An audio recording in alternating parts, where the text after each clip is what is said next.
নমস্কার, your internet school চ্যানেলে তোমাদের সকলকে স্বাগত।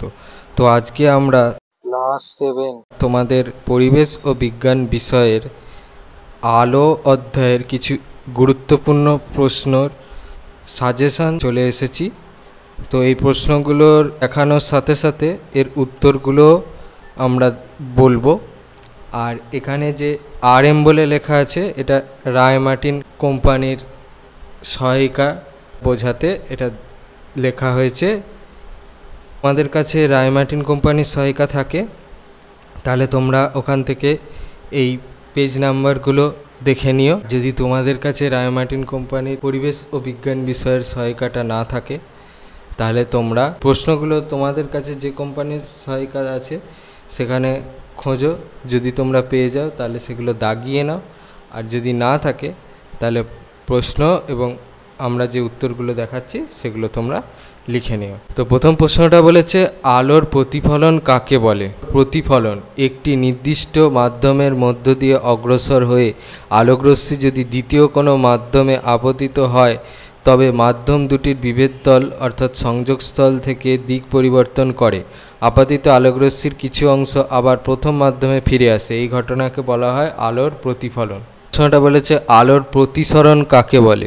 প্রতিসরণ আলোকরশ্মি কোনো সমসত্ব স্বচ্ছ মাধ্যম দিয়ে যাওয়ার সময় অন্য কোনো সমসত্ব মাধ্যমে প্রবেশ করলে দুই মাধ্যমের বিভেদতল থেকে আলোকরশ্মির গতির অভিমুখের পরিবর্তন ঘটে। এই ঘটনাকে আলোর প্রতিসরণ বলে। প্রশ্নটা বলেছে, আলোর প্রতিবিম্ব কাকে বলে? এটার জন্য এই উত্তরটা লিখলে হবে, প্রতিবিম্ব কোনো বিন্দু উৎস থেকে আসা আলোকরশ্মিগুচ্ছ প্রতিফলিত বা প্রতিসৃত হয়ে যদি অন্য কোনো বিন্দুতে মিলিত হয় বা অন্য কোনো বিন্দু থেকে আসছে বলে মনে হয়, তবে দ্বিতীয় বিন্দুকে প্রথম বিন্দু উৎসের প্রতিবিম্ব বলে। প্রশ্নটা বলেছে, আলোকরশ্মি কাকে বলে?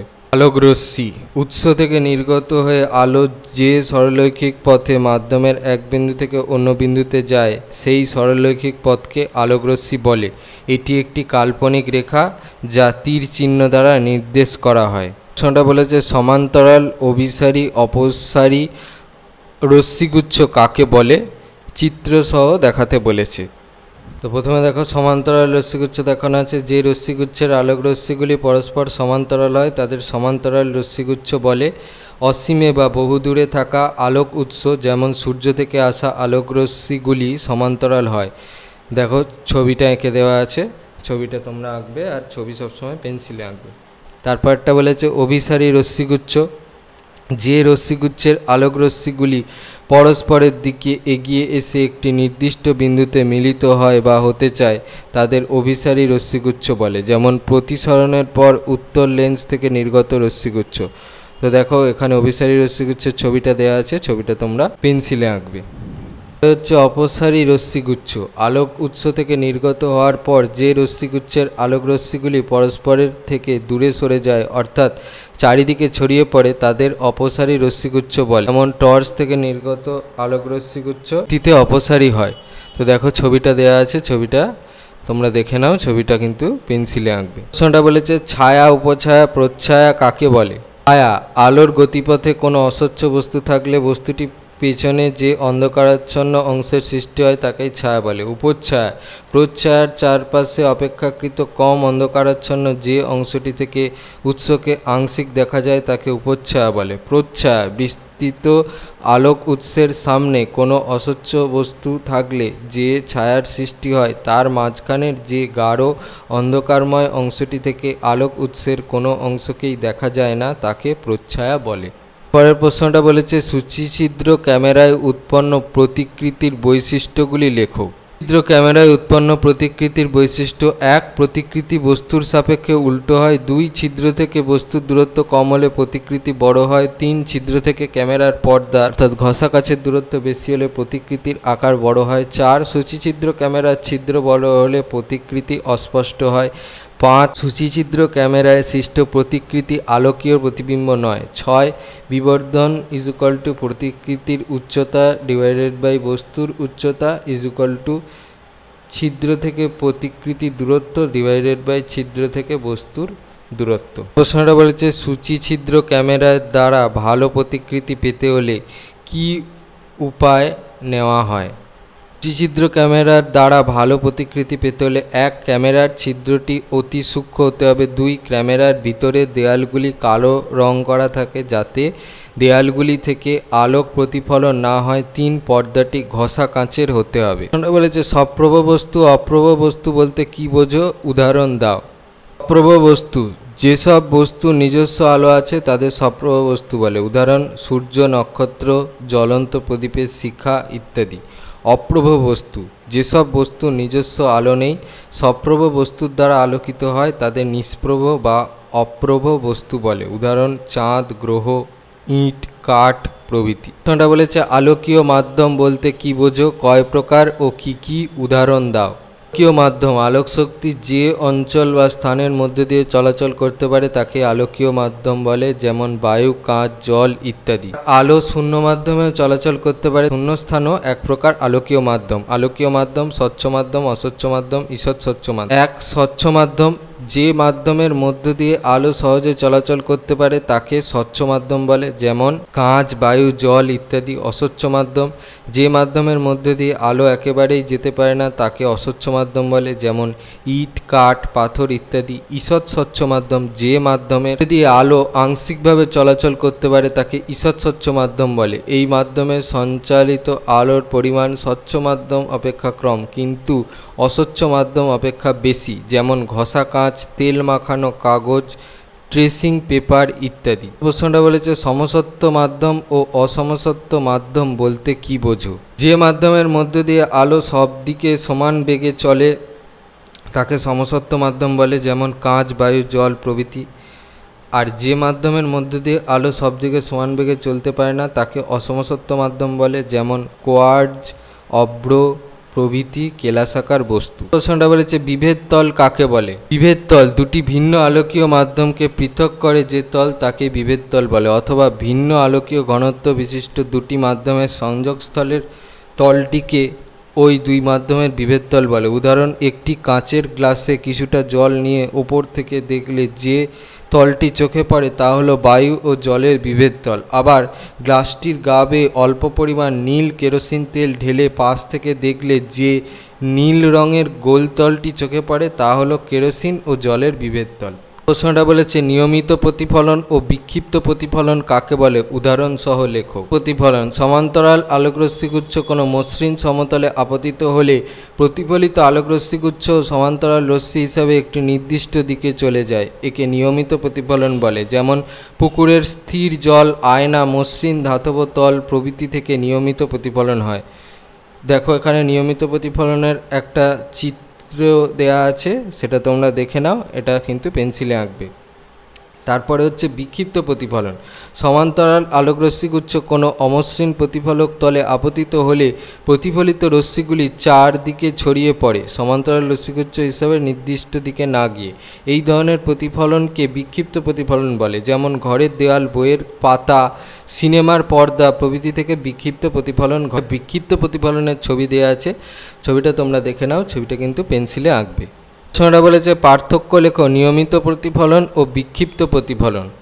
নিয়মিত প্রতিফলন, বিক্ষিপ্ত প্রতিফলন। তলের মসৃণতা প্রতিফলক তল মসৃণ হওয়া প্রয়োজন, প্রতিফলক তল অমসৃণ হওয়া প্রয়োজন। প্রতিফলিত রশ্মিগুচ্ছের অভিমুখ প্রতিফলিত রশ্মিগুলি নির্দিষ্ট দিকে যায়, প্রতিফলিত রশ্মিগুলি বিভিন্ন দিকে ছড়িয়ে পড়ে। প্রতিবিম্ব গঠন উৎসের প্রতিবিম্ব গঠিত হয়, উৎসের প্রতিবিম্ব গঠিত হয় না। রশ্মিগুচ্ছের দিক পরিবর্তন প্রতিফলককে ঘুরিয়ে ইচ্ছেমতো প্রতিফলিত রশ্মিগুচ্ছের দিক পরিবর্তন করা যায়, প্রতিফলককে ঘুরিয়ে ইচ্ছেমতো প্রতিফলিত রশ্মিগুচ্ছের দিক পরিবর্তন করা যায় না। প্রতিফলকের ঔজ্জ্বল্য প্রতিফলিত রশ্মি বরাবর প্রতিফলকের দিকে তাকালে সেটি চকচকে দেখায়। এক্ষেত্রে প্রতিফলিত রশ্মি চারদিকে ছড়িয়ে পড়ে এবং তার কম অংশই আমাদের চোখে আসে, এজন্য প্রতিফলককে উজ্জ্বল দেখায় না, বস্তু দৃশ্যমান হয়। প্রশ্নটা বলেছে পার্থক্য লেখো সপ্রভ বস্তু ও অপ্রভ বস্তু। সপ্রভ বস্তু, অপ্রভ বস্তু। সংজ্ঞা যেসব বস্তুর নিজস্ব আলো আছে তাদের সপ্রভ বস্তু বলে, যেসব বস্তুর নিজস্ব আলো নেই সপ্রভ বস্তুর দ্বারা আলোকিত হয় তাদের নিষ্প্রভ বা অপ্রভ বস্তু বলে। উদাহরণ হচ্ছে সপ্রভ বস্তু উদাহরণ হচ্ছে সূর্য, আর অপ্রভ বস্তু উদাহরণ হচ্ছে চাঁদ। প্রশ্নটা বলেছে পার্থক্য লেখো উপচ্ছায়া ও প্রচ্ছায়া। প্রচ্ছায়া ও প্রচ্ছায়া। সংজ্ঞা বিস্তৃত আলোক উৎসের গতিপথে রাখা অস্বচ্ছ বস্তুর যে ছায়া পর্দায় গঠিত হয় তাদের মাঝের গাঢ় অন্ধকারাচ্ছন্ন অংশকে প্রচ্ছায়া বলে। উপচ্ছায়া বিস্তৃত আলোক উৎসের গতিপথে রাখা অস্বচ্ছ বস্তুর যে ছায়া পর্দায় গঠিত হয় তার প্রচ্ছায়াকে ঘিরে থাকা অপেক্ষাকৃত কম অন্ধকারাচ্ছন্ন অংশকে উপচ্ছায়া বলে। দুই উৎসের দৃশ্যমানতা। প্রচ্ছায়া অংশ থেকে আলোক উৎসের কোনো অংশকে একেবারেই দেখা যায় না। উপচ্ছায়া অংশ থেকে আলোক উৎসকে আংশিকভাবে দেখা যায়। 3 প্রচ্ছায়া ও উপচ্ছায়ার বিস্তৃতি। আলোক উৎসের তুলনায় অস্বচ্ছ বস্তুর আকৃতি ছোট হলে প্রচ্ছায়া অংশের ক্ষেত্রফল উপচ্ছায়ার তুলনায় কম হয়। উৎস অপেক্ষা অস্বচ্ছ বস্তু আকৃতিতে ছোট হলে উপচ্ছায়া অংশের ক্ষেত্রফল প্রচ্ছায়ার তুলনায় বেশি হয়। এটা বলেছে পার্থক্য লেখো। প্রতিফলন ও প্রতিসরণ। বিষয় প্রতিফলন প্রতিসরণ। সংজ্ঞা আলো এক সমসত্ব মাধ্যম থেকে অন্য এক সমসত্ব মাধ্যমের তলে আপতিত হলে ওই আলোর কিছু অংশে দ্বিতীয় মাধ্যমের তল থেকে পুনরায় দিক পরিবর্তনের ঘটনাই হলো প্রতিফলন। প্রতিসরণ আপাতিত আলোর কিছু অংশ দ্বিতীয় মাধ্যমে প্রবেশ করে অন্য পথে চলে যাওয়ার ঘটনাই হলো আলোর প্রতিসরণ। 2 বৈশিষ্ট্য। প্রতিফলনের ক্ষেত্রে আপতন ও প্রতিফলন কোণ সমান হয়। আলোর গতির অভিমুখ পরিবর্তন হয় বলে প্রতিসরণের ক্ষেত্রে আপতন কোণ ও প্রতিসরণ কোণ সমান হয়। 3 আলোর গতিপথ। প্রতিফলনের ক্ষেত্রে আলোকরশ্মি বিভেদতল দ্বারা প্রতিক্ষিপ্ত হয়ে ওই মাধ্যমেই ফিরে আসে। প্রতিসরণের পর রশ্মি প্রথম মাধ্যম থেকে দ্বিতীয় মাধ্যমে লঘু থেকে ঘন বা ঘন থেকে লঘু প্রবেশ করে। 4 বেগ পরিবর্তন। প্রতিফলনে আপতিত আলোকরশ্মির বেগ পরিবর্তন হয় না। প্রতিসরণে আলোকরশ্মির বেগ সর্বদাই পরিবর্তিত হয়। উদাহরণ সমতল দর্পণের প্রতিফলন দেখা যায়, লেন্সের প্রতিসরণ দেখা যায়। প্রশ্নটা বলেছে প্রতিফলনের সূত্রগুলি লেখো। প্রতিফলনের সূত্রটি হলো 1 আপাতিত রশ্মি প্রতিফলিত রশ্মি ও আপতন বিন্দুতে প্রতিফলকের ওপর অঙ্কিত অবিলম্ব একই সমতলে থাকে। 2 আপতন কোণ ও প্রতিফলন কোণের মান সর্বদা সমান হয়। দ্বিতীয় সূত্রটি গ্রিক জ্যোতির্বিজ্ঞানী টলেমির দ্বারা আবিষ্কৃত হয়, একে টলেমির সূত্রও বলা হয়। প্রশ্নটা বলেছে প্রতিসরাঙ্ক কাকে বলে। প্রতিসরাঙ্ক হলো কোনো আলোকীয় মাধ্যমের উপাদানের এমন একটি ধর্ম যার মানের ওপর ওই মাধ্যমে প্রবেশ করা আলোকরশ্মির গতির অভিমুখ এবং ওই মাধ্যমে আলোর বেগের মান নির্ভর করে। অতএব কোনো আলোকীয় মাধ্যমের পরম প্রতিসরাঙ্ক মিউ কোনো মাধ্যমে আলোর বেগ ডিভাইডেড বাই ওই মাধ্যমে আলোর বেগ। প্রশ্নটা বলেছে সমতল দর্পণে গঠিত প্রতিবিম্বের বৈশিষ্ট্যগুলি লেখো। দর্পণে গঠিত প্রতিবিম্বের বৈশিষ্ট্যগুলি হলো 1 প্রতিবিম্বের আকার বস্তুর আকারের সমান হয়। 2 দর্পণ থেকে বস্তুর দূরত্ব ও দর্পণ থেকে প্রতিবিম্বের দূরত্ব সমান। 3 প্রতিবিম্বটি সমশীর্ষ হবে। 4 প্রতিবিম্বটি অসৎ হবে। 5 বস্তুটি প্রতিসম না হলে প্রতিবিম্বের পার্শ্বীয় পরিবর্তন হবে। প্রশ্নটা বলেছে সদ্বিম্ব ও অসদ্বিম্ব কাকে বলে। সদ্বিম্ব প্রতিফলিত বা প্রতিসৃত রশ্মিগুচ্ছ যদি সত্যি অন্য কোনো বিন্দুতে মিলিত হয় তখন সদ্বিম্ব গঠিত হয়। উদাহরণ উত্তল লেন্স, অবতল দর্পণ ইত্যাদি সাধারণভাবে সদ্বিম্ব গঠন করে। দেখো এখানে তোমাদের ছবিতে উত্তল লেন্স দিয়ে কিভাবে সদ্বিম্ব গঠিত হয় সেটা দেওয়া আছে, এটা তোমরা দেখে নাও। কিন্তু তোমরা যখন সদ্বিম্বের সংজ্ঞাটা লিখবে তখন আঁকার চেষ্টা করবে যদি তোমরা পারো, আর ছবি সবসময় পেন্সিলে আঁকবে। তারপরে হচ্ছে অসদ্বিম্ব প্রতিফলিত বা প্রতিসৃত রশ্মিগুচ্ছ যদি অন্য কোনো বিন্দু থেকে আসছে বলে মনে হয় তখন অসদ্বিম্ব গঠিত হয়। উদাহরণ সমতল দর্পণ, পুকুরের স্থির জল ইত্যাদি অসদ্বিম্ব গঠন করে। দেখো অসদ্বিম্বের সমতল দর্পণ দ্বারা কিভাবে অসদ্বিম্ব গঠন হচ্ছে সেটার একটা ছবি দেওয়া আছে। এটা যখন তোমরা অসদ্বিম্ব সংজ্ঞাটা লিখবে তখন এই ছবিটা আঁকার তোমরা চেষ্টা করবে। ছবি সবসময় পেন্সিলে আঁকবে। প্রশ্নটা বলেছে পার্থক্য লেখো সদ্বিম্ব ও অসদ্বিম্ব।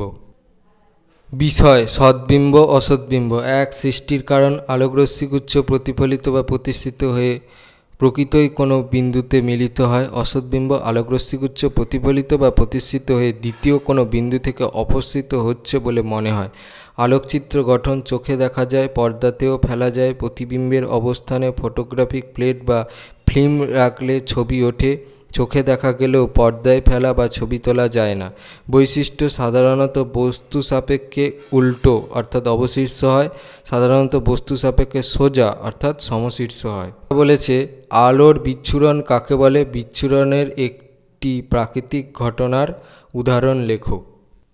আলোর বিচ্ছুরণ প্রিজম বা উপযুক্ত স্বচ্ছ প্রতিসারক মাধ্যমের ভিতর দিয়ে প্রতিষ্ঠিত হওয়ার ফলে সাদা বা অন্য কোনো যৌগিক বর্ণের আলোর একবর্ণী বা মৌলিক বর্ণে বিশ্লিষ্ট বা আলাদা হয়ে যাওয়ার ঘটনাকে বিচ্ছুরণ বলে। বড় জলপ্রপাতের উদাহরণ ছত্তিশগড় রাজ্যের চিত্রকূট জলপ্রপাত। সামনের বায়ুতেও যথেষ্ট পরিমাণ জলকণা থাকে। এই জলকণাগুলির মধ্য দিয়ে সূর্যের সাদা আলো যাওয়ার সময় বিচ্ছুরিত হয়ে রংধনুর মতো বর্ণপটী গঠিত হতে দেখা যায়। এটি বিচ্ছুরণের একটি প্রাকৃতিক দৃষ্টান্ত। এটা বলেছে বর্ণালী কাকে বলে। বর্ণালী সাদা বা বহুবর্ণী আলো উপযুক্ত বিচ্ছুরক মাধ্যমের মধ্য দিয়ে যাওয়ার ফলে উপাদান বর্ণে বিশ্লিষ্ট হয়ে যে রঙিন আলোকপট্টি গঠন করে তাকে বর্ণালী বলে। এটা বলেছে আপাতন বিন্দু, আপাতিত রশ্মি, প্রতিফলিত রশ্মি, অবিলম্ব, প্রতিফলন কোণ, আপাতন কোণ চিত্রের সাহায্যে দেখাও। চিত্রটা দেখে নাও।